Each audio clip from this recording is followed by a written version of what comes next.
Well, thank you. Thank you for coming to this, and thank you for being here. Actually, I thought this had nothing to do with this panel, but listening to the presentations, I think we are all talking about what's the role of the state, what should be regulated, what should not be regulated, what should we get involved in, where do we need the public sector to be more actively engaged, or you were talking about supranational and international cooperation. And I think that there's so many issues where we're trying to figure this out. So it's not that far off from, it's about reproductive rights, but it's not that far off from talking about, what needs to be done to have some kind of thoughtful kind of equality and access and care from the public sector. So I'm not going to talk for very long. I have just a few slides. This is based on a much bigger study. I'm just going to talk about one aspect of it. I'm from the City University of New York.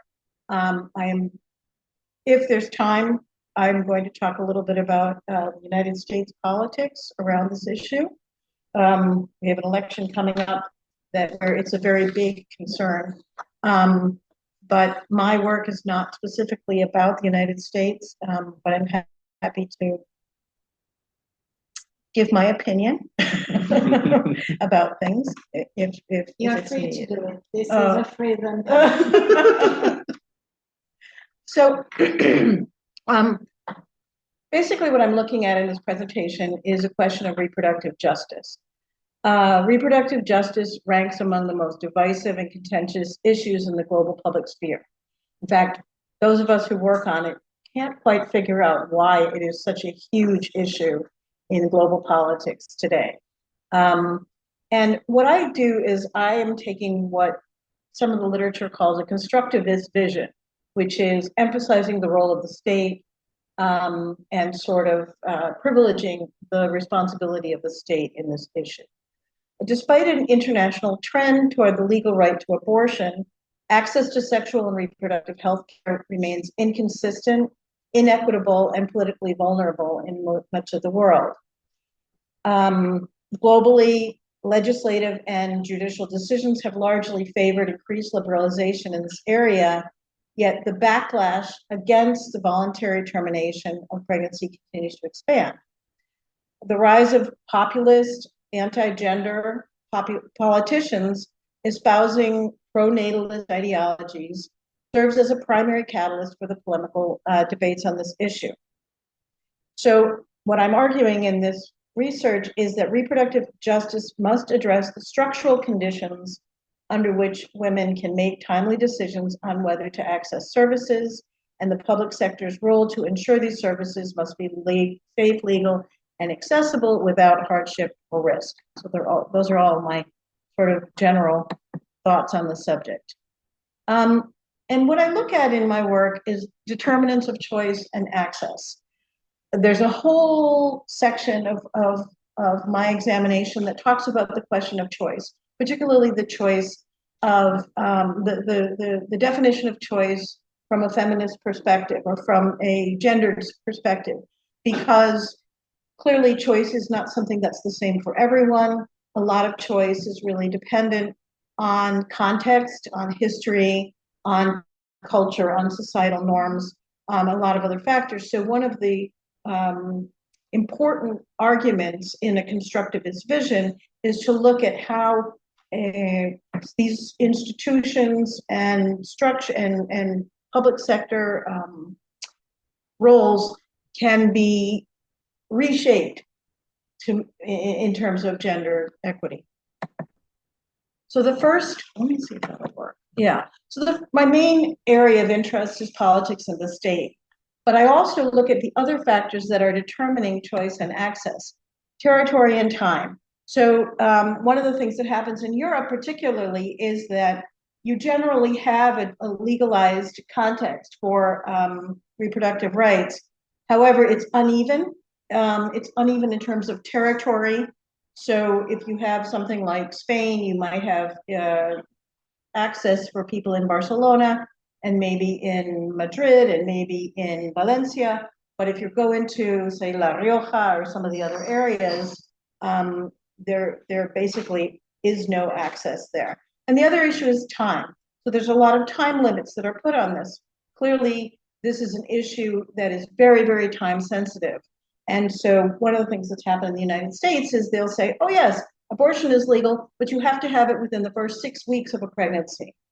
And as we know, people who have been pregnant and those who have been part of a pregnancy know that 6 weeks is often not long enough for someone even to know that they're pregnant, and then they have to access this. So time is very important. And there's other issues related to territory and time. One of the important areas, or one of the focuses of my work, has to do with economics, and that's why I talk about abortion justice and not just abortion rights. If you can all have the right to something, that's fine in the larger sense, but in the sense of justice, if only wealthy women and only wealthy couples can have that sort of choice or can have those options, marginalized groups or people of color and lower income people do not have the same access. So we're looking for justice, and there's other economic factors such as the state's contribution, public sector funds, those sorts of things. Religion and culture, the countries that I study are generally historically Catholic countries, although I put that sort of in parentheses because Catholicism sometimes comes to bear on it, sometimes it doesn't, and I don't lump all Catholic countries together into one category. Education and training, access to education and sexual and reproductive health is very, very lacking in many places, and training of medical or the ability to research or practical exercises is also very, very scarce in some parts of the world. And then the other issue that I look at, and this is something that ties together these presentations, is the role of international organizations or transnational communities in influencing this issue. Now, how do I go to the next one? Here we go. You got it? No, I got it. Oops. Try it again. You know what it was? It was that I had to do the down arrow. There we go. So I look at in the research the cases of Argentina, Colombia, Ireland, Poland, and Spain. I'm also talking about the United States because I'm from there, and it's the case that I'm the most familiar with. So in all of these cases, there has been progress toward abortion rights. There's been progress toward legislation, and so what I always call it is sort of one step forward, two steps back in looking at this issue. Argentina was one of the first countries that had major progress. In 2020, the legislature approved legal elective abortion in the first 14 weeks of pregnancy. But as we know, elections count. And so under the new president, an increasing number of doctors and healthcare providers refuse to conduct this procedure. The president is pushing very hard to repeal or to overturn the law that legalizes terminations of pregnancy. In Colombia had very far-reaching, their constitutional court decriminalized abortion in the first 24 weeks of pregnancy in 2022, but a lack of information and access has resulted in less than 10% of abortions taking place legally. So even where it's legal, people can't access it, and that's really for some of the variables and the factors that I pointed out at the beginning. In Ireland, which is probably, I would say, the most Catholic country of the countries that I'm looking at in terms of the church's influence in education and in society and culture, they had a referendum, and after the referendum, they repealed the 8th Amendment to their constitution, which had banned abortion, but there are many limitations on it, including a 3-day waiting period. And again, if you're in Dublin, you generally have access, but if you're in the western part of the country, it's practically non-existent. Poland is really the country that had the biggest change, that really banned, for the most part, banned abortion. It was only allowed in cases of rape, incest, or it is only allowed in cases of rape, incest, or danger to a woman's life. The new government coalition is attempting some reforms, but they've run into all kinds of roadblocks because of the coalition and because of their inability to come to an agreement among the elected officials. And so they're moving toward some liberalization, but they are still facing great barriers. And in Spain has had legal abortion since 2010. It's been legal up to 14 weeks, and they just rejected a challenge to their law in 20. Limitations exist, and about 90% of abortions take place in private clinics. They do not take place in public hospitals, and again, this becomes an economic problem. And as I wrote at the bottom of this, the exception is the United States, where the United States, since the early 1970s, had a Supreme Court decision that permitted abortion it had several decisions, but it had one major decision, Roe versus Wade, that allowed for abortion to take place, and that was overturned in 2022 after the former president, President Trump, was able to appoint three new judges to the Supreme Court, and the Supreme Court voted to overturn it. And so now they've returned the decision of whether and when to allow abortions to the individual states, and that varies again tremendously in terms of the territory. So I think I just skipped one. Did I skip one? Yeah, I skipped one. yes, Yeah. yes. So I talk a little bit about the role of the state, and what the point that I make about constitutions and constitutional changes, which is what I mentioned a couple of times in these different case studies, is that constitutionality generally prohibits the banning or criminalization of abortion, making it a negative right, meaning it's a right not to be punished. So this goes to people here, if you study political theory and you're familiar with kind of liberties and positive liberties, well, his idea was, you want to have the right not to be punished for something.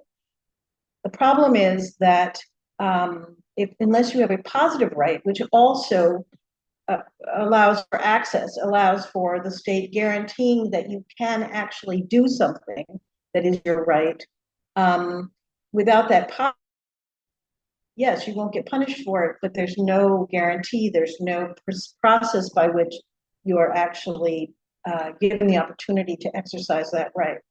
So, right that fails to guarantee that a person with an unwanted pregnancy can actually terminate it. And as such, abortion is available de jure, but not de facto. So it's by law, but you can't really get one. By abdicating its role in ensuring abortion access, the state creates a space for neoconservative stakeholders to attack its availability and provision. And this is what we've seen a lot in the United States. What are the legal, political, and social circumstances that affect reproductive health services in these countries? So again, if you do not have criminalization, if you say, okay, you can't be punished for it, but we can't really allow it, this allows for political stakeholders very opposed to it to come. We will not make it unconstitutional, but we will go in and limit it and restrict it and make reforms so that it makes it practically impossible to have access.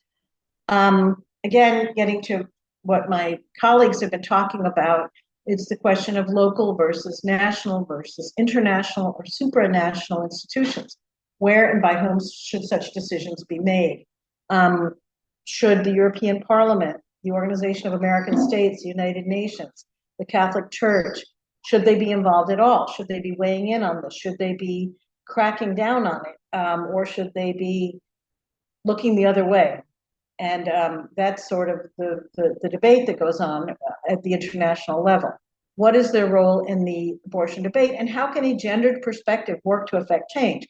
In other words, if you have a European Parliament, OAS, United Nations, or possibly the Catholic Church that might have more of a feminist perspective on society, on culture, then you might have a different outcome when you're looking at their engagement with this issue.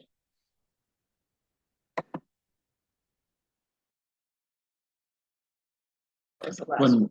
I think I skipped. Yes. Okay. So this constructivist vision of the state that I talk about is this idea that the role of the state must fulfill its obligations to pregnant women and provide equitable sexual and reproductive health services. There is a need for positive obligations on states to pursue women's reproductive rights. The onus would be on states and state actors to justify interferences and constraints. So I think what is important to look at is this idea that you need both negative liberties and positive liberties. If you have negative liberties, that means we're going to leave people alone. But if people are being deprived of that right, you also have to have that positive liberty where the state does take a role and ensures that the right is available to be exercised. And so that question of justifying interference and constraint, and I think about this, I was thinking about this when you were talking about tourism, about water access, about the dams, about agriculture, is you have to have both. You have to have the freedom to do what you want to do. You have to be able to compete in the market, but on the other hand, you have to have restrictions. You have to have the state, the public sector, having involvement so that it's not just overly regulated or not regulated at all. In this vision, abortion is person-centered, and normalized as far as possible. We want high quality information to be freely available in different formats, and abortion would happen in a place chosen by a woman, and in the case of medical abortion, be self-managed, which is how a lot of abortion takes place now, with pills and things that terminate very early pregnancies, with clinical backup on hand if needed. And finally, I mentioned the question of international communities. So there are transnational networks that are working beyond the state and across borders. There's movement of people across and pharmaceuticals across borders. And the international organizations have gotten involved to a certain extent. So there's been pressure by the United Nations with the CEDAW report urging Poland for reforms. The United Nations does pressure countries to liberalize laws. And I think that a valid question is, should they do that? Should they have that role? And that's something that in my university, in my classes, we talk about. What should the United Nations role be? Particularly given the United States kind of contentious role with the United Nations. So we ask those questions a lot. In the European Parliament in April 2024, they resolved to include abortion in its fundamental rights charter.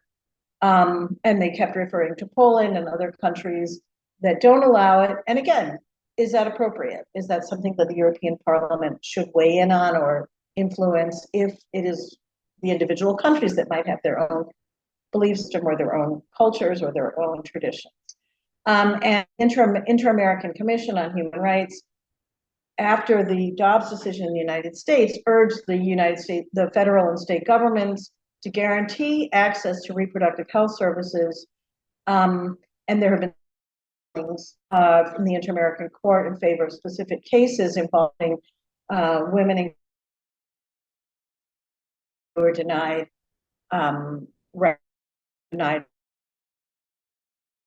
healthcare. And again, I raise these questions.